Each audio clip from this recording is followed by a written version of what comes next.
भगवान श्री कृष्ण देखते हैं कि अब गोपियां माखन ऐसे छिपा देती हैं कि उन्हें ढूंढे नहीं मिलता। एक गोपी के यहाँ तो कभी माखन चुराई नहीं पाए, वो ज्यादा चालाक बनती थी, तो कन्हैया ने वहां की छोरी की चुटिया चारपाई से बांध के जोर से कान में चिल्लाए, हौवा। गोपी बाहर काम कर रही थी। अब जब लड़की ने जोर की आवाज सुनी, हौवा, कन्हैया और ग्वाल वाल सब छिप गए, तो वो चीखी, जागी, जाग करके चीखने लगी, माँ के लिए चिल्लाने लगी, माँ हौवा हौवा। अब उठकर भागे तो चोटी खिंचे, वो समझ रही है कि हौवा ने पकड़ रखा, डर के मारे बेचारी पीछे देख भी नहीं रही।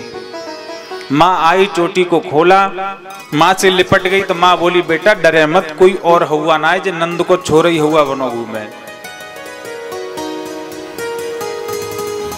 एक बार एक स्वयं पाकी ब्राह्मण मैया के दरवाजे पर आ गए, जो अपने हाथ से भोजन बना के खाते हैं, अपने हाथ से ही पाते हैं बनाकर। तो उन्होंने मैया से कहा, मैया हमें कुछ कच्ची सामग्री दे दो। मैया ने दूध, चावल, शर्करा, दाल, नमक, मिर्च, आटा सब दे दिया और कह दिया, प्रभु इस रसोईया में बना लीजिए। ब्राह्मण ने भोजन बनाया और बनाने के बाद अपना आसन लगाया, सामने भोजन को रखा और आंखें बंद करके हाथ जोड़ के प्रार्थना करने लगे, जो भी ब्राह्मणों के मंत्र होते हैं। मेरे गुरुजी के यहां जब भंडारा होता था तो विद्वान ब्राह्मण मुझे लगता है आधा घंटे तो बोलते होंगे, अन्नपूर्णा स्तोत्र वगैरह बोल करके बहुत देर तक मंत्र बोलकर ठाकुर जी का भोग लगाते थे। फिर उसके बाद में जब मेरे गुरुजी आते, संतों का भंडारा होता था, कई सैकड़ों, ये हो सकता है लगभग 1000 के करीब संत एक साथ भोजन पाते थे। गृहस्थ उनके बीच नहीं बैठता था और वो इस बालक पर और बड़े व्यास जी पर उनका प्रेम था कि हम लोग बैठते थे। एक व्यास होने के नाते फिर उनका प्रेम था, वो संतों की तरह सम्मान कराते थे। फिर उसके बाद महाराज जी आकर के अपने संतों के जयघोष लगाते थे, बड़ा आनंद आता था। संतों का प्रसाद पाने का तरीका भी अच्छा होता है। संत कभी भोजन स्वयं नहीं पाते कि बनाया और खा लिया। जब भी भोजन आप बनाओ उसके बाद ठाकुर जी को भोग लगाओ। पहली बात, जिस अग्नि पर भोजन बनाया उस अग्नि को जिमाओ। उसके बाद गाय के लिए एक, जो आज की समय में चंदिया निकाल देते हैं, और खास बात कैसी है, हम खाएंगे इतनी बड़ी रोटी तो गाय की निकलती है इतनी बड़ी, जबकि उसकी खुराक ज्यादा होती है। बोलते हैं चंदिया निकाल दो, रोटी भी निकालो तो कोई ज्यादा आटा खर्च नहीं हो जाएगा। फिर उसके बाद में मानो कुत्ता तो सूंघ के ही बेचारा पेट भर लेता होगा, उसके लिए इतनी सी, कुत्ता की गाय से भी छोटी, मैंने देखा है अधिकांश घरों में, कुत्ते के लिए निकालो।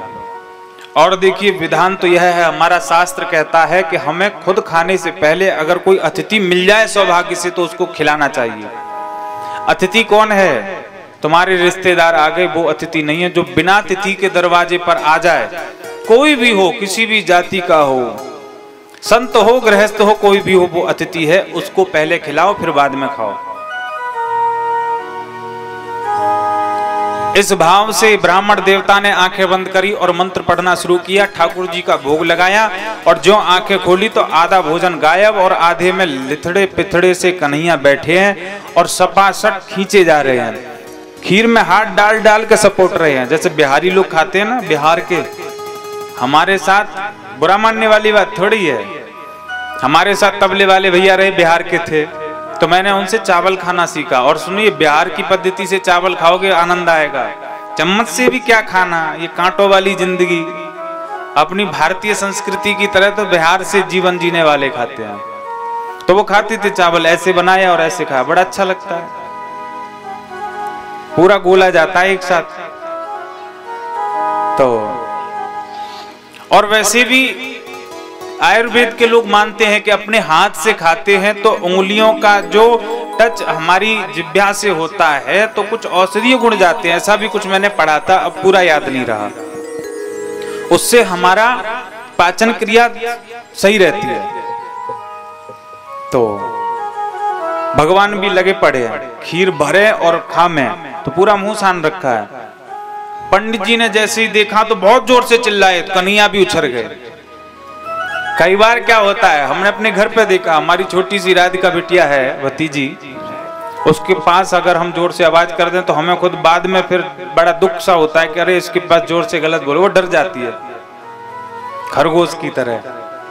अब कन्हैया उछल गए तो ए नंदरानी देख तेरे लाला ने सारी झूठन कर दी, अरे इतनी मेहनत से बनाया था। मैया आई और उल्टा फिर मैया ने भी डांटा, मैया ने भी बहुत सुनाई और कन्हैया को हाथ पकड़ के झटका मारती हुई खींच ले गई।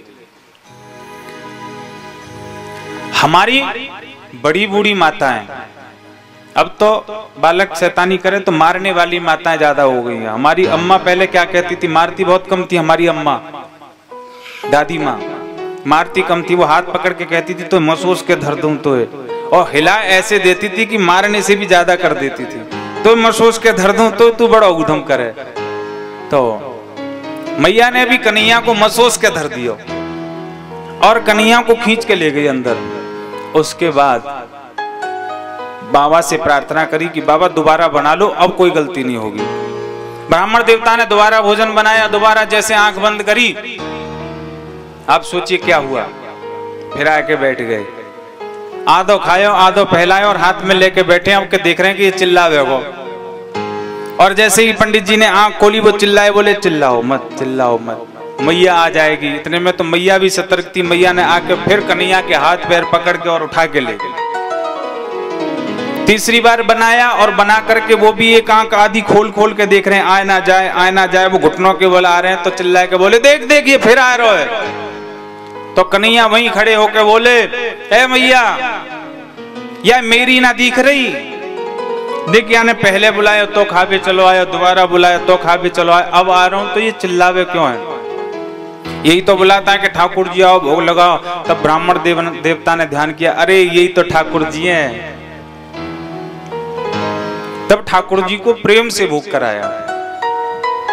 भगवान श्री कृष्ण की नटखट लीला है। बोलो वृंदावन बिहारी लाल की जय। बंधो, गोपियां जब मटकी की उलाहना लेकर आती हैं कि हमारी मटकी फोड़ दी, पनघट पे छेड़ा, तो उन पर भगवान श्री कृष्ण मैया को अपनी दलीलें देते हैं।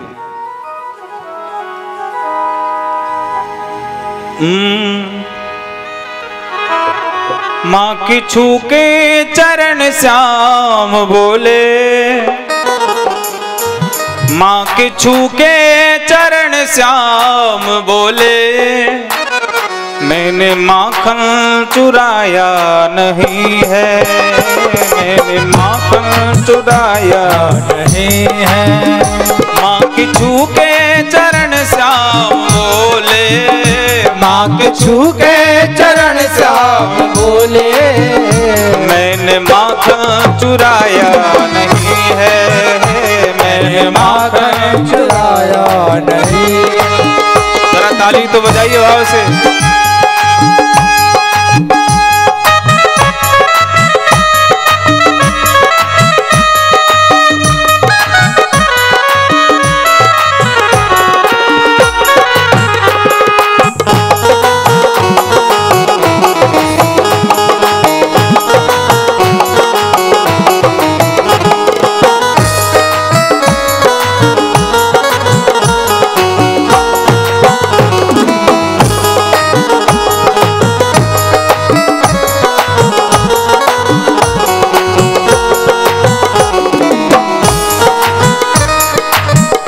मस्त हो के यमुना के तट पर खा गई होंगी ये गहरी ठोकर। मस्त हो के यमुना के तट पर खा गई होंगी ये गहरी ठोकर। जो गोपियां मैया ये कह रही है ना मैंने इनकी मटकी फोड़ी है, तो सुन ये खुद मस्ती में ठोकर खा के गिर गई होंगी और चली आई मुझे झूठा सिद्ध करने के लिए। इनकी खुद ही ये फूटी गगरिया, इनकी खुद ही ये फूटी गगरिया, हाथ मैंने लगाया नहीं है, हाथ मैंने लगाया के छू के चरण श्याम बोले, माँ के छू के चरण श्याम बोले। मैंने माखन चुराया नहीं है, मैंने माखन चुराया नहीं है।